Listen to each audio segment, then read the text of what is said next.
Well, hi there, racing fans, and welcome to another Winning Ways show where Paul and me are going to be your hosts as usual, and we've got a hell of a show in line. Got a few emails, a couple of fun ones on. Yeah, a couple of nice emails. The guys are starting to chirp. Some guys are sort of complaining, and some are complimenting. But good to get back on the emails. Are you sure? I think so. Are you still with us, James? Did you nod? Did you nod off? I thought.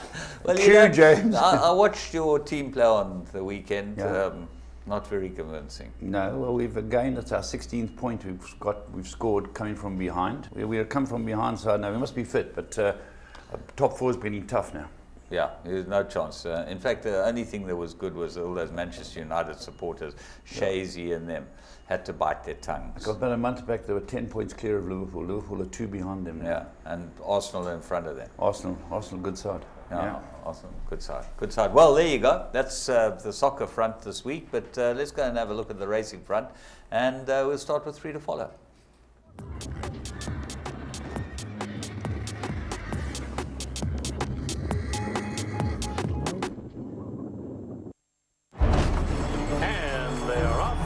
Travers. Flower Alley is the winner. His dad, Distorted Humor, he's probably one of his best sons at stud. I'll have another, wins the Derby. I'll have another in the Preakness. Lilacs and Lace, 48-1, upset. He's just a big, strong, leggy horse.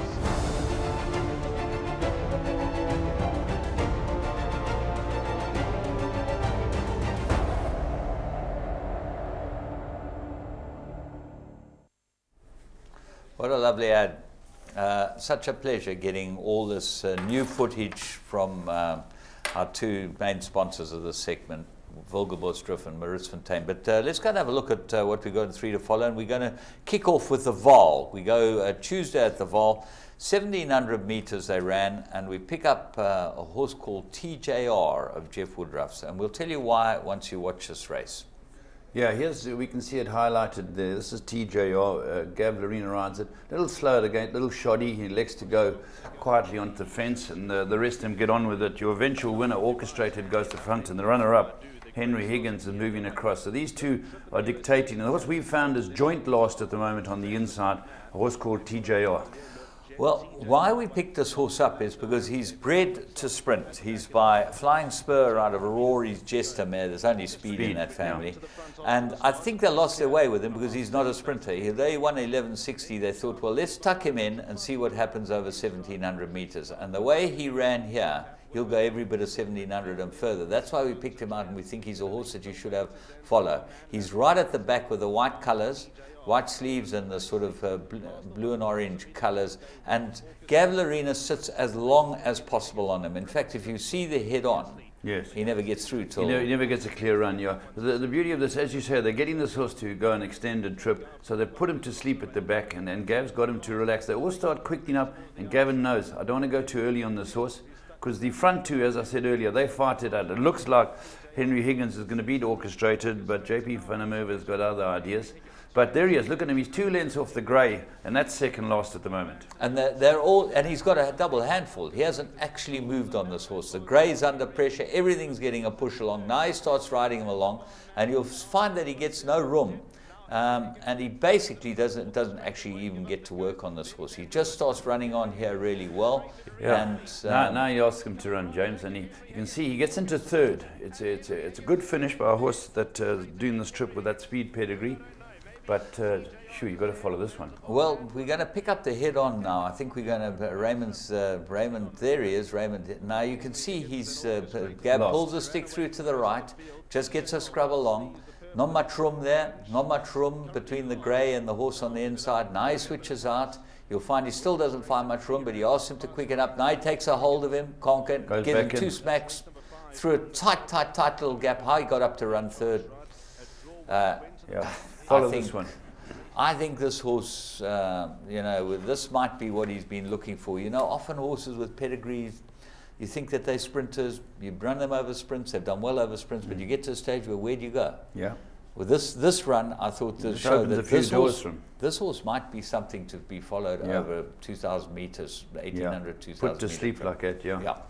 So that was the first one. We thought he was quite a clever find because we're normally going for young horses. The next one is also a horse that has been off for a long, long time, and we were very impressed with his run. Kochka, we're going to go and have a look at him at Scottsville. He ran in a 1,200 meters. Remember, he's a Group 1 winner. There he is, and the John Jones colours, drawn 8. Yeah, this horse hasn't run for a long time. He's a little hesitant at the gate, but not too bad. And the winner's right in front of him. That's a London Call from the Mark Dixon stable. And you can see him now tracking him behind. The danger too on the outside is Highway Explorer. That's in Mary Lali's colours. But you can see him in the purple cap. Your eventual winner's directly ahead of him in the green. Well, London Call's got the benefit of racing experience and his fitness. He was ready for this run. The hot favourite was the horse down the inside. It looks like an expensive buy at this stage. They bought him for 600 grand, at a horses in training sale, and he certainly doesn't look like 600 grand now. But London Call shown that he could be quite a decent horse. Kochka's now on the right of him. London Call's in the black and green colours. Kochka's just getting scrubbed along. It gets a bit tight. You'll see that the Highway Explorer comes across onto him. But here, Magudwa says, let's go. He's a bit lost, been asked to quicken up, get a bit tight. But I like this run. I think this horse might be back. Yeah, he's had a long break. Well done to the Rots. They've brought him back as a superb horse before the injury. If he gets back to anything like his best form, he'll be in the features. Yeah, they've been very patient with him, and we really hope that he comes back because he is top class, Kochka. And, you know, Alison and Kevin Wright, they run a little operation, but they got it sussed. They got it sussed. Yeah. Right. Let's move on and go and have a look at Spring Wonder. We go to the Vaal. This was the first winner for the new sire. Karori, yeah. This is a very impressive horse, and Michael Lazzie has got Waishong to ride him. They'd won an earlier race on the day, and this horse is out fast because there were a couple of dangers in the race, and this horse really shows him how to run. Gets very green later in the race. You'll see later in the race, and those orange silks is leading because Shivering Sea and Keegan DeMello give him a bit of a race because Saraba can't go with him anymore. But watch him in front. He gets green, and you can see Waishong deciding whether to change his stick or not because he's running around so much later. Well, Shivering Sea's on his inside in the Deccan Grey colours. He's had a run or two. Saraba, the Australian, Mike the Cox horse, that drifted like a barge in the betting. I think that probably needs more ground. But these put daylight between them and the rest. This is impressive, James, because he's asked him to run now. And the runner-up, Shivering Sea, is not going away. And here he gets very, very green. He's got his length lead, or maybe less. I'm just reading the angle. And he looks like he's going to change his stick. Waishong. He goes to change his stick to his left, but he straightens up with the hands. And here he goes away again. Very impressive debut.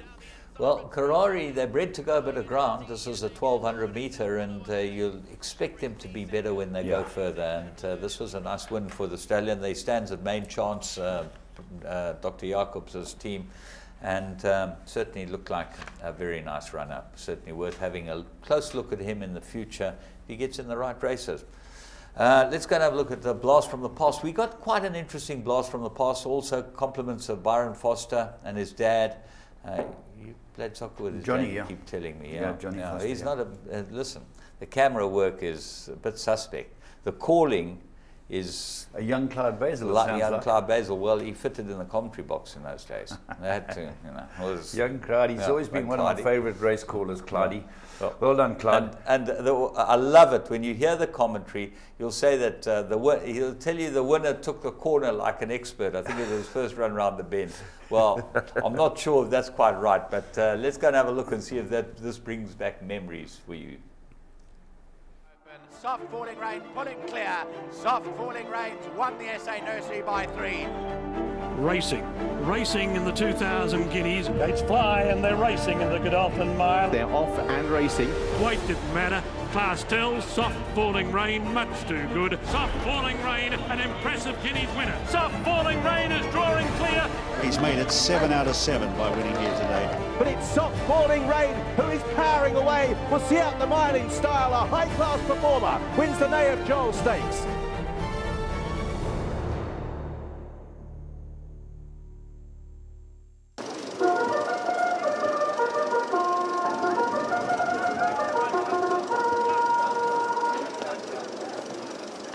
close that gate. There's the all clear. We're all set and ready.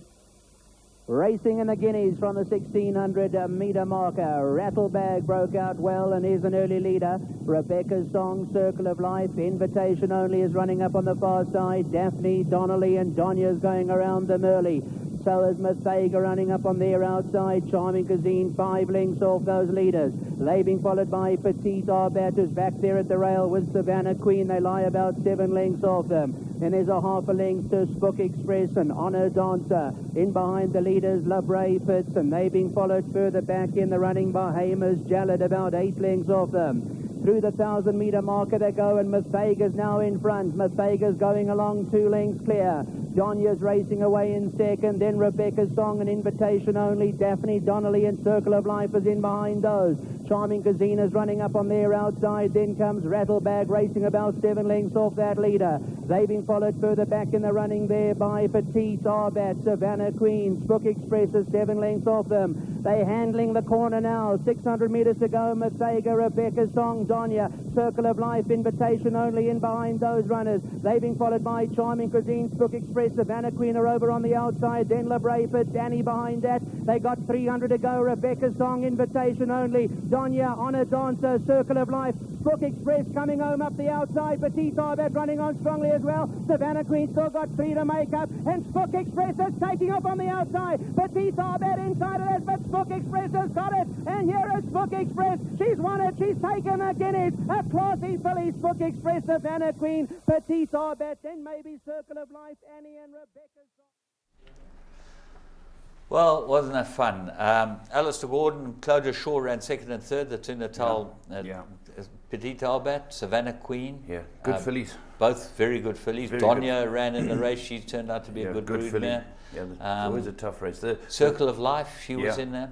Very good filly, good mare. She was a good, the winner, James, I remember the Jack Syndicate bred it, was I think Herbert and his bunch of friends. They were the Jack Syndicate. Oh. And I remember when they came to do the voting for Horse of the Year, I thought she was a little unlucky. She won 4 Group 1s, and they gave it to Classic Flag, who won 2, but the July was one of them. And I remember there was a lot of contention about it, because she was very, very good. Well, we showed Classic Flag last week, because this week is the Guineas, Guineas lineup in Joburg, and you're going up, aren't you? Yeah, it's a good race to win. Yeah, there are 2 very good races, the Colts and Fillies races. You know, it's R1 million at stake for the Colts version, so you've got to go and have a crack. Well, certainly wish you the very best of British fortune, as they say, and as we will continue to try and show you some of those fun blasts from the past, and we've got some really good ones lined up. Let's go and have a look at what we've got as the plum of the week.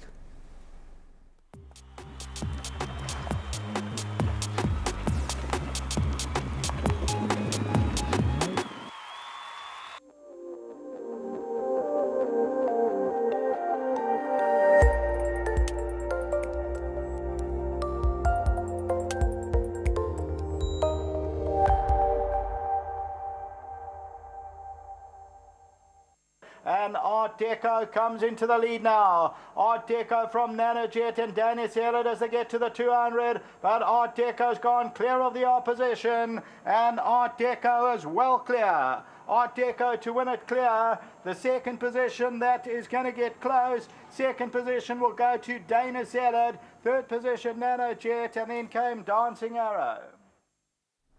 Well, at the beginning you could have got 12, 14 to 10 on Interbet on Art Deco. Ended up 7 to 10 with the bookmakers. You could have got 9 to 10 or even money at the death.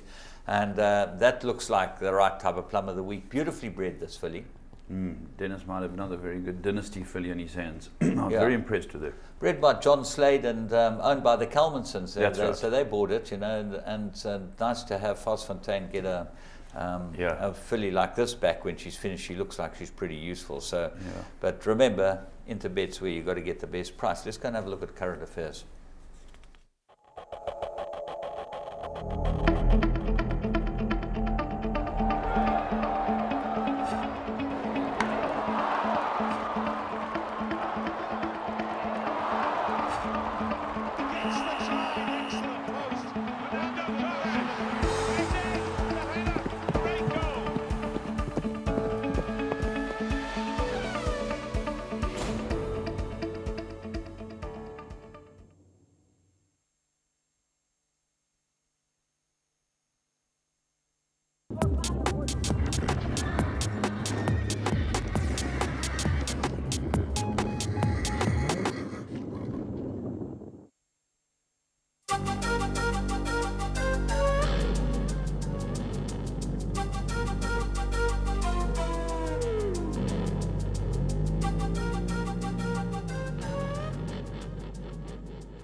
Hi and welcome to another edition of Current Affairs. There were two stakes races over the weekend. We're going to show them to you, and we've got a few bits of information on what's been happening. Snippets, yeah. Snippets. Yeah, snippets of information. But let's go and have a look at the first one, which was the news. They've got a new sponsor, Burco, who obviously produce a lot of seafood in that, and Etienne Braun's involved. Okay. And nice to have them there. They had the Prix de Cup, which certainly lived up to its billing. It was a proper Group 3 this, because the next one after this was not a Group 3. Let's go and have a look at the fillies and mares, and what a good win this was. This filly bounced back to her best. Deep on the outside of runners. Red Flame is beautifully placed to have a crack at them, just 2.5 lengths off them. Back along the inside of that one, we've got Hammy's Hooker as they spin into the stretch now with 600 metres left to go. Miss Saigon brought the field for home. She's out in front to Maybe Yes racing in second. Antonia's Fortress third. Red Flame creeping closer at every call. Hammy's Hooker between runners is looking for a split. She's got running in her two and starts to kick on nicely. Miss Saigon still rolls. They come to the 300. Maybe Yes pause on the pressure. Hammy's Hooker and Red Flame are in pursuit up the outside. It's Hammy's Hooker who's now come forward to pick it up. Red Flame is trying hard up the outside, but Hammy's Hooker's too good. She's drawing off in the closing stages, and Hammy's Hooker draws away from Red Flame and Maybe Yes. Antonia's Fortress, Miss Saigon. No effort behind that from Lana Falcon. Well, there we go. Hammy's Hooker really won a good race, and a great day for Mark Bass and his team. 5 winners, Jim. Yeah, Walter to the 4, and he's Walter to the 5. To the 5, yeah. Walter Walter 5. Hell of a day. The one after the other, they come in like soldiers. His PA arrived safe. You know, he's the PA king. Is he still there? Yeah, no, the PA king arrived safe. Every race that he had a winner in, he put someone else's horse in as well. So he showed a lot of confidence in his team. His comment before the PA was, "Looks tough. We should have a good day, but looks tough." Yeah. So he sees spooks. You know, he thinks that these guys can train with him. These other, you know. Joey Ramsden and those boys, they can't trade with Walter. Why? Walter's on his own. He's a legend, Mark Bass. Banker. What a legend. Well done, Mark, and your whole team. But nice to see Hammy's Hooker really turned it on. She's always been top draw. Yeah, well, I think that she was better than this field, and she looked like the right filly. She's one of those horses that doesn't go down well, so everyone says, well, fucking Moses. But let's move on to the next one, which by no stretch of the imagination can this be a Group 3. It had a Group 3 stake, a Grade 3 as we call them here, and Coltrane was the class horse of the race, and so he proved to be.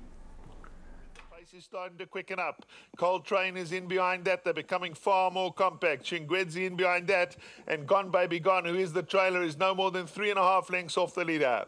They're about to spin in the stretch now. They're turning into a sprint for home. Count My Luck's being swallowed up by Lorenzo Marks. Putney Flyer quick to challenge that one up on the outside. Coltrane is moving well between runners. Gone Baby Gone, and right towards the outside, Chingwedzi is also getting into it. Now it's a dash for home, and Coltrane, the top weight, has come through them all. Putney Flyer is on his outside, and Chingwedzi. Gone Baby Gone towards the inside, won't go away. Coltrane is still in front. Putney Flyer and Chingwedzi up the outside. Then comes Gone Baby Gone. It's Coltrane. Gone Baby Gone is coming home well towards the inside. Coltrane is flat to the boards. Gone Baby Gone is trying to wear him down towards the inside. Coltrane under top weight, very courageous, and stays on to win from Gone Baby Gone. In behind that one, Chingwedzi. Putney Flyer behind those. They were followed by Count My Luck. Yeah, Coltrane gave them weight and beat them. You heard the commentator talking about the top weight. Well done to Bernard Fader, Joey Ramsden, and of course the Eusters. He's a decent star. Yeah, a very nice star, and he showed so in the feature races over the season.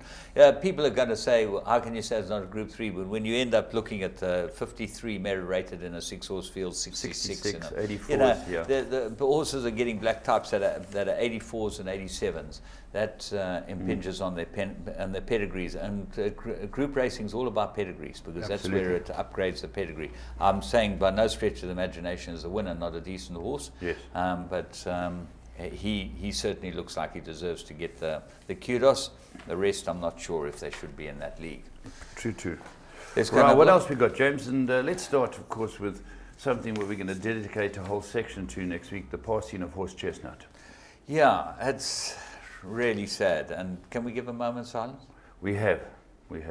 Is that your moment? I've given them. I gave it a minute. Okay. Well, I just wanted a moment's silence for one of the great horses that this country has ever produced, and we loved and adored him. It was sad that he had to start his stud career in America because he's turned out to be a tremendous broodmare sire.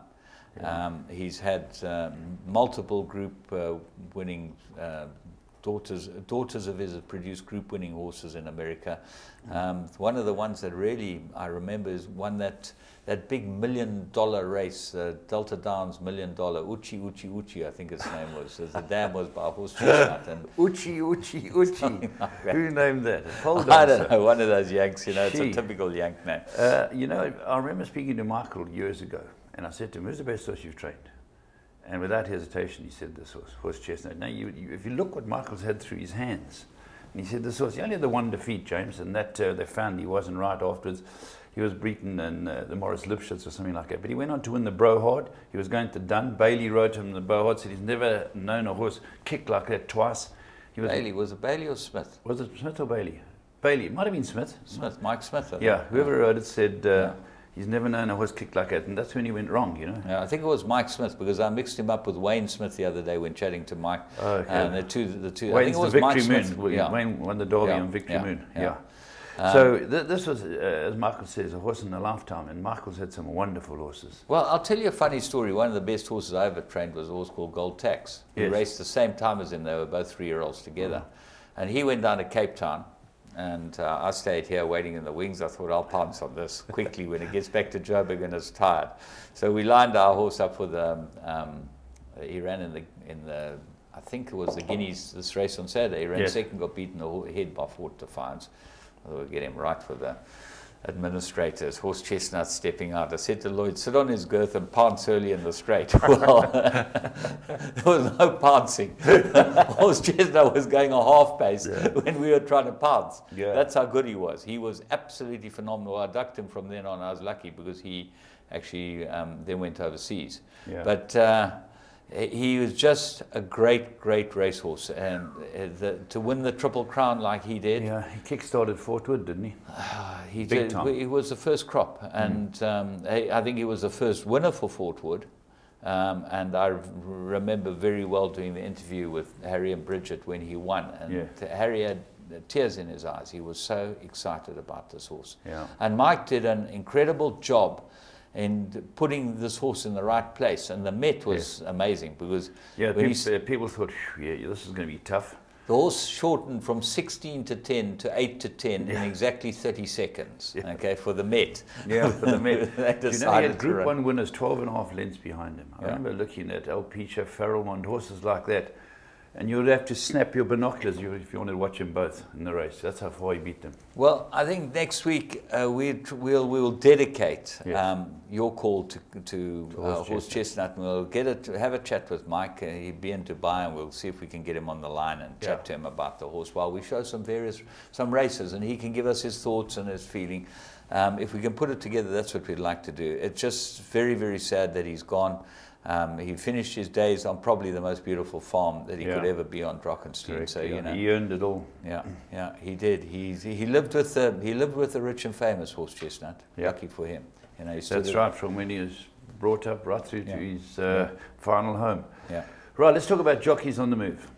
Well, Greg Sheen's going to ride in the Selangor Cup this weekend, and he's got quite a few rides, hasn't he? Yeah, I think he's got about 12 months over it. It's a 2-day racing. He's a thinking man's jockey, isn't he? He speaks sense afterwards. He's a clever guy, you know. I hope he does well. He reminds me of a young Basil Marcus, you know. Very good rider, but just a nice guy to chat to. He's got tremendous manners. And he's in that mold, you know, not like that ruffian Mace Roberts, who's probably just as good a rider, but he's a complete ruffian. Ruffian, absolute ruffian Mace. We can promote. And we won't go to Andrew Fortune. Well, Andrew Fortune's the greatest comic who ever rode. The greatest comic who ever rode, and unfortunately, he's getting a bit of his. They're giving him a bit of his own back now. You know, he was always at the top of his game. He gave all those other jockeys such a hard time. Now those lighties like Garish Gumani are outrighting him in a finish.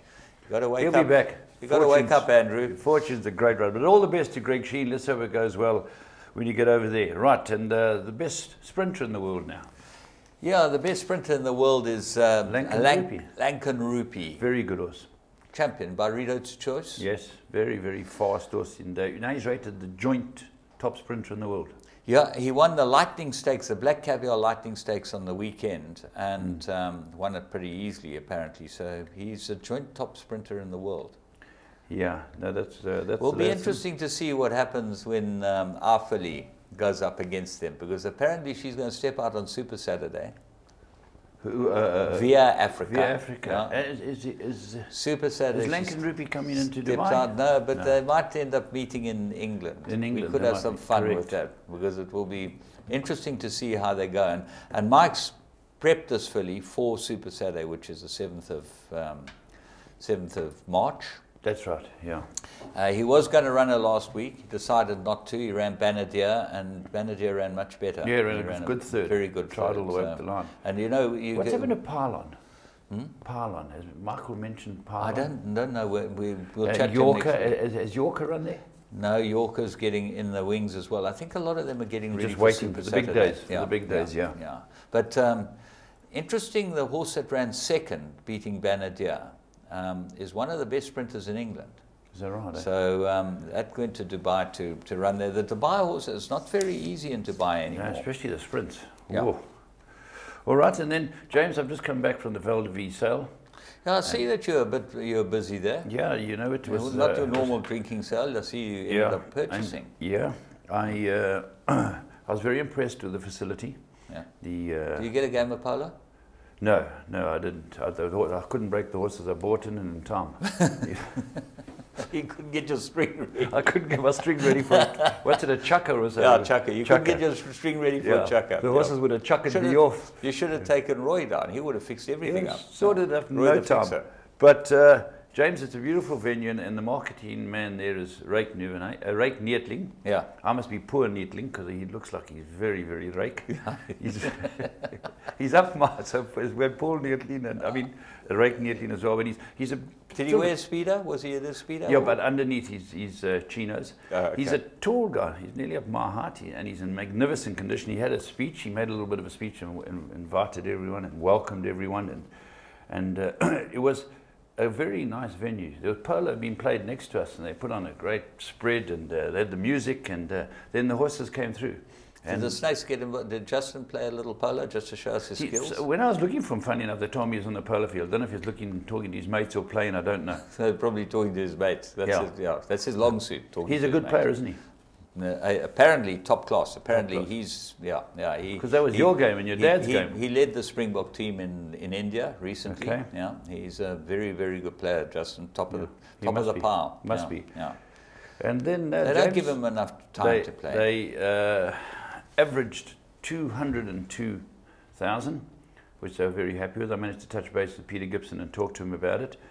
1.2 million was the sale topper, James. Yeah. Who bought it? Was it John Freeman? It might have been. Yeah, John Freeman could have been. Yeah, so there was a good spread of buyers, and there were nice horses, and I think some of the guys came away with good horses. Some of the breeders might have been a bit disappointed, but I thought it was there was something there for everyone. Excellent. And it sounds like a wonderful venue, and unfortunately couldn't be there, but gee, it sounds like an absolutely best venue you could actually have. Really, really smart, you know. And they had the racing on for the guys who wanted to go to the bar and watch it. So it was very good, James. Excellent. Well, let's move on. That's a lot we got from current affairs. So we're going to go and have a look at what we've got in emails, and we got some quite suspect emails this week. Let's go and have a look at them.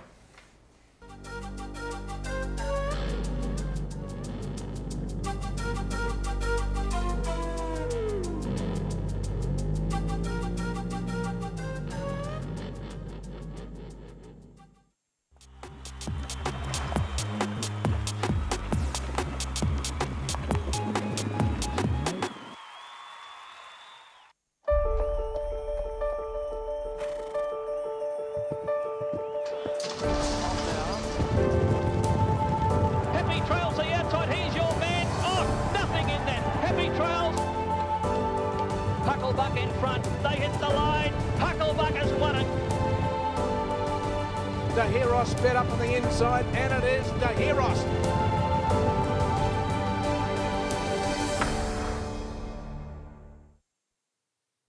Yeah, there we go. The Adelaide sale's coming up, James, in, early in March. Yeah, the Perth sale was a very good, big success. Apparently things went well. We got a couple of horses there for South Africa. Yeah. And Adelaide's the same type of sale. You'll always get value for money. There's lots of nice horses there. And we've seen the catalogue looks quite good. Looks quite good, yeah. Fortunately, both of us have to be there. So, yeah, that's when it's nice that we're going to try and get some more horses. But let's look at the news and the mail that's coming. And I'm going to get the first letter out to you. It's from Martin Leroux. And he said, thanks, the show's been great. And he liked the patter and the chit-chat, James, that you and Pierre Stradham had. And he said, why didn't you show that race that he won on, JJ, overseas? Unfortunately, it had been shown so many times. Yeah. The film was shot, completely shot. You know when you get those old black and whites, that's how it went. Because they've shown it, I mean, they've shown a lot. But Pierre probably showed it at home more times than anyone else. Yeah, and he says,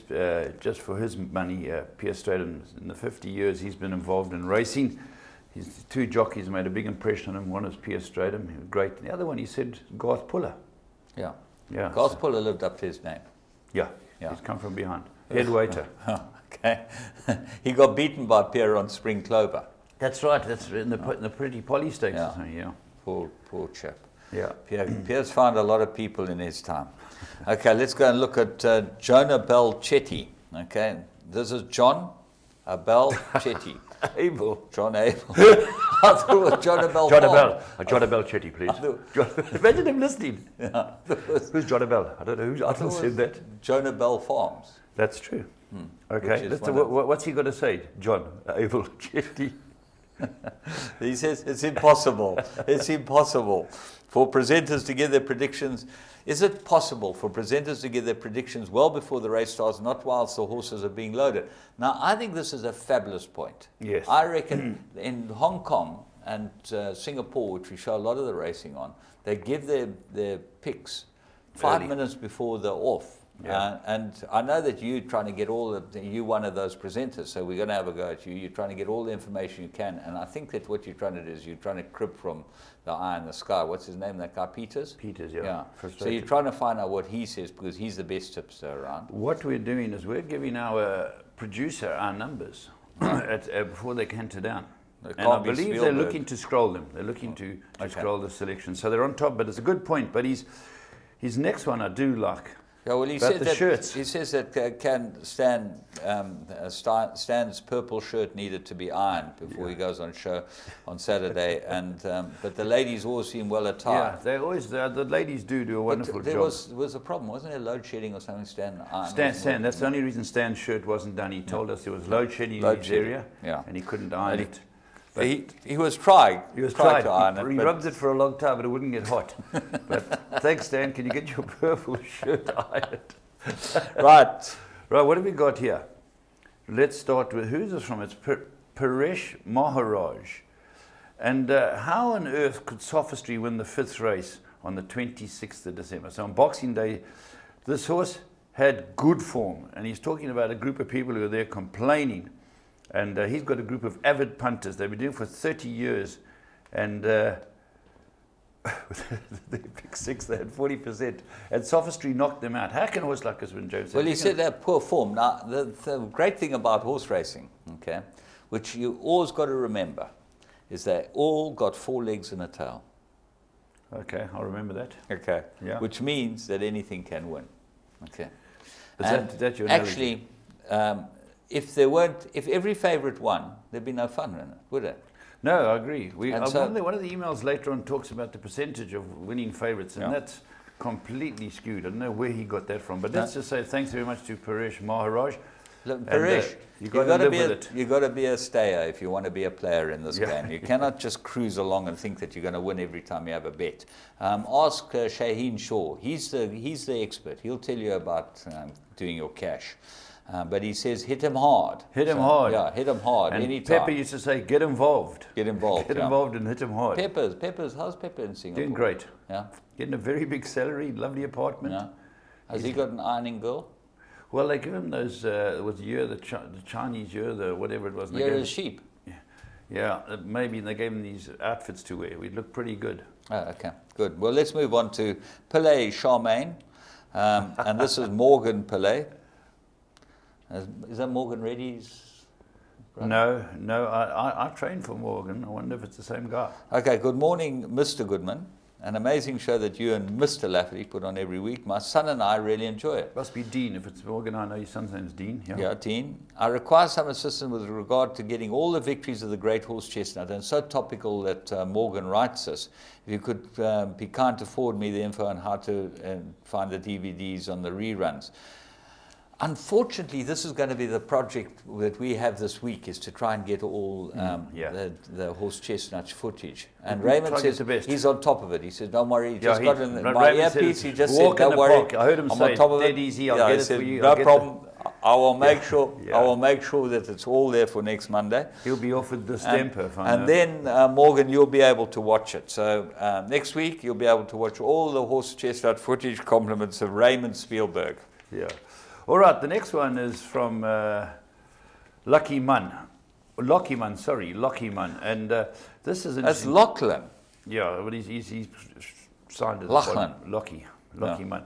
Hi, James. Could you please let me know what's happened to Glenn Hatt? And he's having a great run with Brett Crawford, and we don't see him around anymore. Well, the news isn't good on that topic. He has hurt his hand, and I was speaking to him down in Cape Town at the Met, and he said he really battles when he shakes hands. He can feel it, and holding a big thoroughbred is going to be just about an impossibility now. Apparently, all the cartilage in his wrist is gone. Glenn. Okay. Yeah, look. He had a fantastic innings. He was one of the great riders won all around, the big ones. And one of the great people. And he's just a superb guy. Gentleman. Just hope absolute gentleman. You know, he can get his life going again, and maybe he can be of assistance to us, like we got KB Shea. You know, I saw him and Felix Kutsi were at the sales. They should both be involved in racing. Both wonderful people, both talented riders, and great advocates for the game. And he, you know, we look at this, the Jockeys Academy, and there's always, like, you know, problems there. And Felix came and helped for a bit.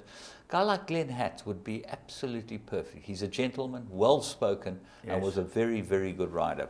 Have a close look at him. You're right. Maybe just consult to them, come up once every 3 months and check things. But I know they're doing a good job there now, but he did spend some time there, Felix. Right, who have you got, James? We have now got Leanne, Norman N. Kaplan, Norma Lee, Logical Thought. Good day, Mr. Goodman. Could you direct my question, comment to the relevant person at Gold Circle? Attention, the racing manager, with specific reference to the Greyville meeting scheduled 26th of December. Based on the number of punters I know, there must be many out there that have zero interest in polytrack racing. Well, that's not actually right, is it? No, it's not actually right. And you must remember, Norman, if it is Norman, that we're here in Gold Circle country, we're building up to a champion season, which starts in about 6 weeks' time, maybe less, where we've had spring treatment done on both our tracks. Greyville looks magnificent. Scottsville is now getting a little break while we race at Greyville. I want these tracks to be perfect, and I know the chairman of Gold Circle, Robert Mavis, has been behind it to make sure they're in good nick. So we've had a lot of poly racing, and you get your grumblers and you get your people who think it's a success story. But there will be a big spread of turf racing as well. Absolutely. The point is that we got a poly track, and you know, Friday night was an example to Norman or Mr. Kaplan. If there'd been no poly track on Friday night, there would have been no racing. No racing. Because, and Sunday probably Sunday as well. after the rugby rain and all that. Let me tell you, it 40 millimeters. And if you saw the rugby field, it was an absolute joke, you know. So actually it was Sunday's racing. Let's go and have a look at the next one. Right, and this is Martin LaRue again. He sent in something else, and he's talking about an objection, and I think Marty likes to have a little grumble every now and then. An objection was overruled, and he said only be in KZN. It's an absolute disgrace to see decisions like this handed down by obviously incompetent Stuyvesant stewards. I don't think he's got that right, and that's a bit offensive. Not only is Lucky Break badly or bumped badly, but the jockey's whip is struck from his hand and still gets beaten by the shortest short heads. Perhaps the staffs should have done their job and objected before the jockey did. The objection would have been upheld. Well, that's hogwash. Whoever objects, they still view it. I just want to mention this because I watched this race and watched it closely. The winner came from behind Lucky Break, and although it did run back onto him, it ran past him. And there's no doubt that it won. The question is, would the second horse have won? And I don't think the second horse would have won, even though it was in the last 2 strides, and I wish we could put it up, but there's no doubt, most people agreed with the decision of the Stripes. Yeah, they do a job that's very difficult, and they're going to take flack. It's just a no-win situation. When they get it right, no one compliments them. Do you know what the Stripes name is out there? No, tell me. The Gripes. Oh, the gripe. Because everyone gripes at them. Yeah, everyone. Yeah. Everyone gripes at them. Everyone's got a gripe with the Stripes. Yeah. So, but he goes on, James, and he says, while I am griping, so we're using your term here, Martin, yearling sales in January. Now, the turnover was magnificent, and it's a bit of a trend now. You know, Magic Millions have their big one in January, earlier than the South African one. The South African one turned over record figures, and he's saying now it's the long-suffering owners are, you know, having to keep the horses for longer. Well, I think what it does is it allows you to give a horse a proper background, proper breaking in and work on a long program to get it to fitness, and it takes quite a long time. And I think that you can send them back to the stud farms. They'll take Martin's them back. got a point. Yeah. Some people don't like sending them to sales that early, but there's always horses that will sell that early. Unfortunately, there's a market. Martin, good points. Yeah. And keep the letters coming in. All right, James, what do you got? Well, we got Roy Peaty. And Roy Peaty's a fan of ours. He's always got something to comment about. He says 3 points. First, watchers of Teletrack and those fellows know about big days. What about putting adverts for these big days on Supersport Channel to attract those who don't follow racing? Well, I think they do. And I've seen adverts, certainly for the Met, there were a lot of adverts, and in fact, they dedicated Queen's Plate. the Queen's Plate and the Met. They had dedicated channels on Supersport. Channel 5 or Channel 6 showed for an hour and a half the race. Okay. Are you okay? Yeah, I'm just listening to this, James. Yeah, okay. Are those the only races they do it? Yeah, well, it's only worth, you put it on it's quite expensive, but you put it on for some of the Joburg season races, the Summer Cup and those type of races. Yeah. The July, we certainly do it for, you know, for Vodacom. Advertise, Vodacom. Second, what about 2, this guy lost his marbles. 2 winning away shows a week. No, have you heard Spielberg? He's having a complete cadenza. He's got to find Horse Chestnut for next week. He's had a heart attack, Spielberg. Once a week, he says it now. You know, we would do it every day. We goers, yeah. Spielberg, that whole creative touch of his is very difficult to duplicate more than once a week. Once a week's about as much as you can duplicate that creative touch. Okay?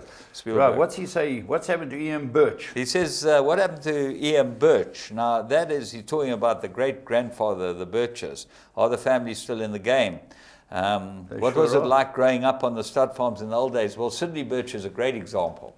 And he looks in the pinker condition. Pinker condition. Nothing wrong with him, so it couldn't have been too hard growing up in those days. And he was my roofie in the army. Was he? Yeah, and I never gave him, all I did was give him time off. Because, you know, he had to go and wean foals and do all those. But you've always been a kind guy. Yeah, no, so he looks upon you favorably. Yeah.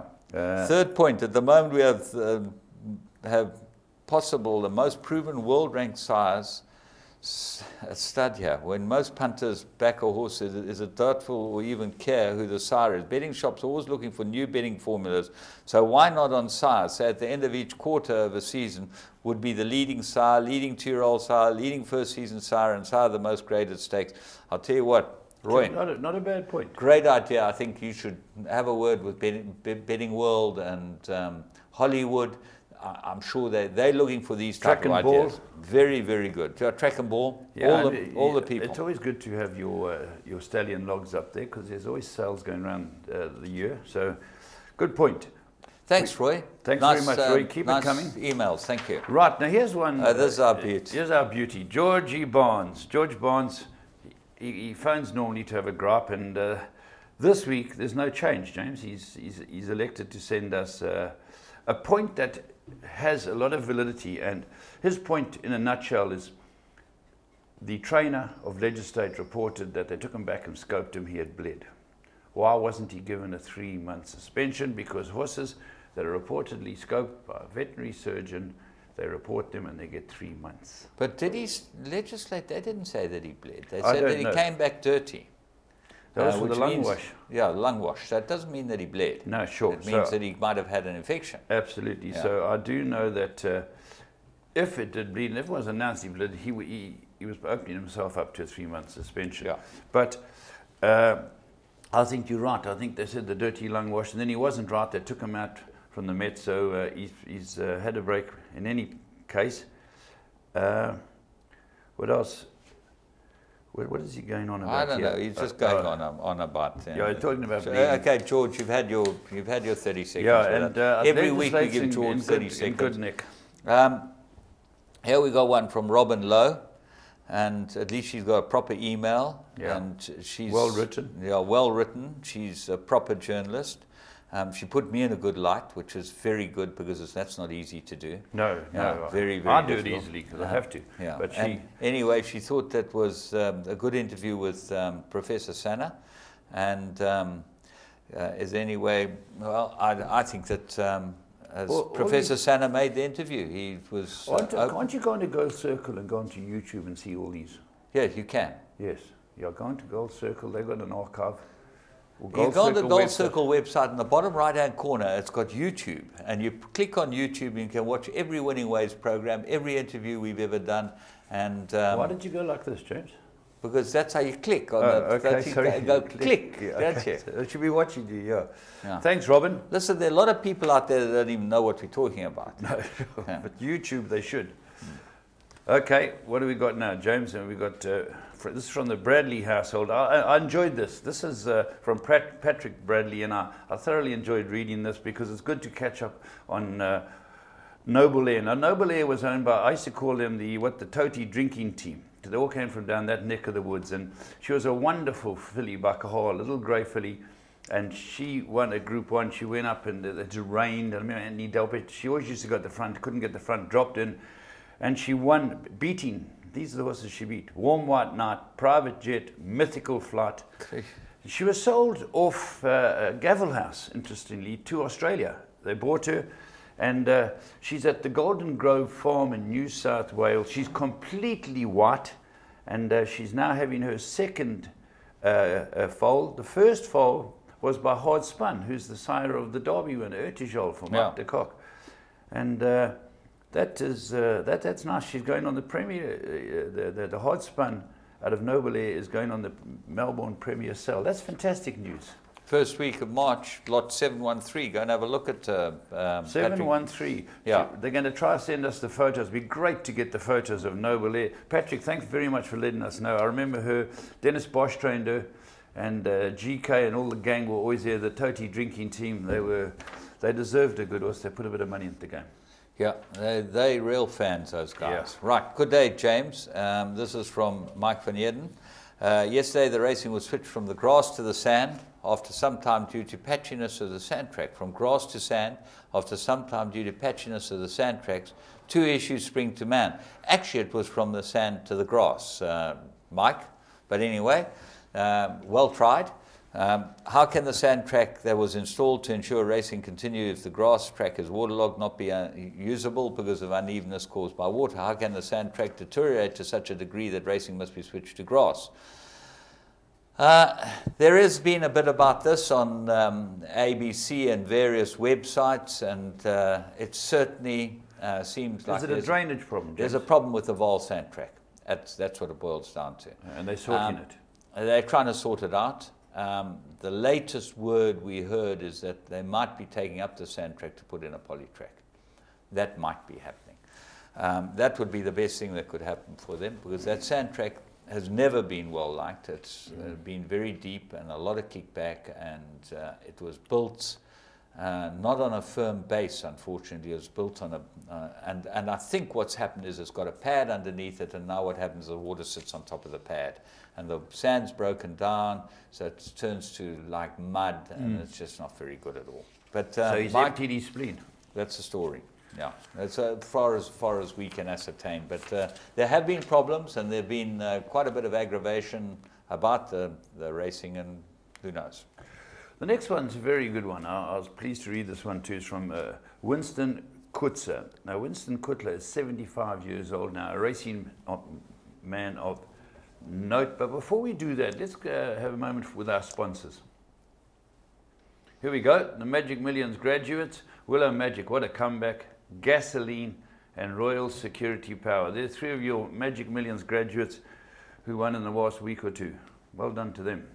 Okay. Right, getting back, sorry James, getting back to Winston Kutzer, 75 years old, and you've had a look at the mail. He owned Topper Inca, and well, that was with Charles's father, Russell led, and it was at the Hobnob, if I remember. He was a Hobnob.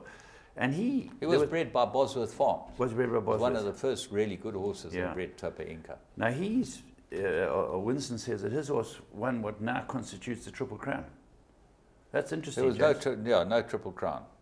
So you won those same 3 races, and I remember Topper Inca was a very good horse. You see, it's not actually the Triple Crown. The Triple Crown's the Guineas, the Administrators, and the Derby. This horse won the Dingons, which is run in November.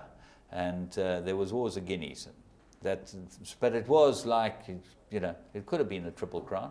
It was 3 top races. Anyway. Yeah, so he says if we can dig something up in the archives, we'll have a look, maybe speak to Byron Foster. In the archives? We've got no archives, we've got Byron Foster. That's the archives. Someone might but don't worry, Raymond will be on it like a flash. Like a flash. Raymond's dialed as we talk. Yeah, he's trying to find something on Top Inca, but well done. He has still got a horse in training as Winston. He's got it down with Greg Enion.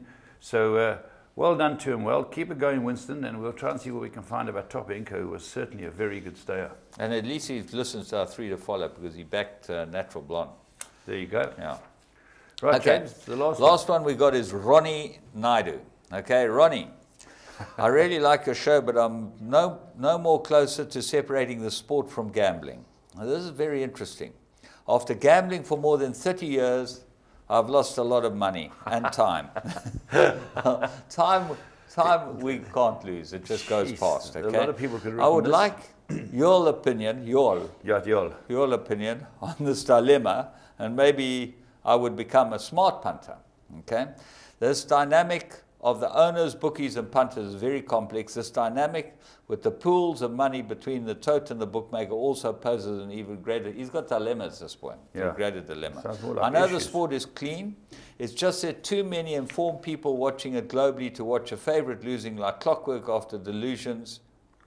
Often delusions me. Delusions me?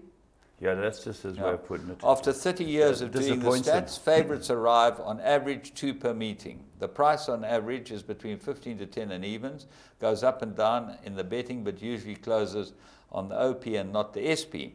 I don't know much, sir, but I want to be an astute student of form and see the wood from the trees. With your immense knowledge, can you dedicate a show to unpack the demons that plague me as a punter? The demons? Yeah. You know, Ronnie, I just want to say it's a wonderful email because you're no different to anyone else there.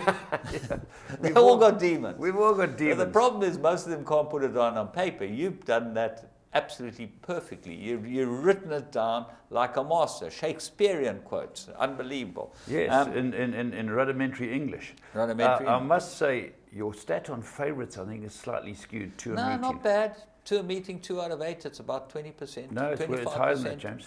Worldwide, it's over 30. Some meetings you get 33%, some meetings you get no percent. Across the year, it's about 33%. Okay, well, it's still not making money if you're backing even money shots. So your demons, you've got to get all these demons running. We've all got them, as James says. We can't stop having a bet. We can't stop racing our horses. Can I just tell you the PS, okay? Because this is the best part about it. PS, I told myself in the beginning. You've always got to tell yourself, Say self in the beginning. I only punt for fun, to get out a bit, join the boys, etc. But the truth is, I would really like to make some small money on the side every week. Well, he wants an answer, and I'll give him an answer because I believe that if you want to make small money every week, start with big money. Well, you want to make a small fortune. Yeah. But if you want to make a bit of money every week, there is only one way to do it. You've got to be disciplined. Yeah. You've got to pick out a horse or two every single race meeting that you have a place bet on. Yeah. Take your 4 to 10 or 5 to 10 the place. Take a 140 or 150 a place. Have your 10 rand run. You'll make 4 or 5 rand. And have a place accumulator. Keep you running for a lot of races, so you're interested in it. It's a bit of fun. You'll stay keen. Yeah. But have a place bet. Yeah. Every week, every meeting, you find one that looks like it will run in the money, because often these horses that are 8 to 10 pay 120 or 130 a place. They run second or third, and you get your money out of them. I think that that's the best advice I can give you, Ronnie, and thank you so much for sending us your email. We appreciate your input. And as you know, we do emails once a month or once every 6 weeks. If you have an email, you send it to James G at Gold Circle.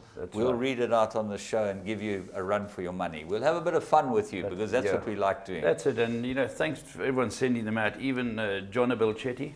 John Abel, from John Abel Farms. From John Abel Farms. Yeah, keep sending them. It's always good, and we try and help where we can. And let's hope Raymond Spielberg's chasing up those things we asked him to. Yeah, he will be. No doubt about that. Yeah. And the point is that we will be back next week with all that information. And there's 2 things that we've got to mention before we come to the end of the show. Right. There's a sale on Mickey Goss's Summer Hill on Tuesday. Correct. Okay, which is all the ready-to-run horses, so they're ready to run. You buy them and they're ready to run. That's what the sale is. And then Wednesday, if you want to buy something that's really ready to run, you can go and buy horses in training at Shongweni. Michael Holmes, yeah. He runs both sales, Tuesday and Wednesday sales.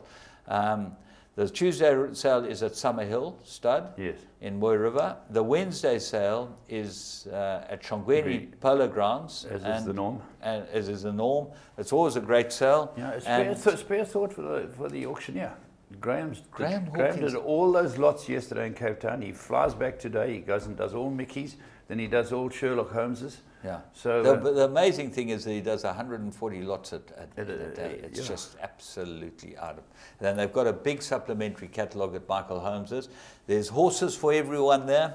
You want to go and buy yourself a horse in training, ready to run, you go to Michael Holmes's sale on Tuesday or Wednesday, and you'll be ready to be on the racetrack. From me, James and Paul, we hope you have a great week's racing.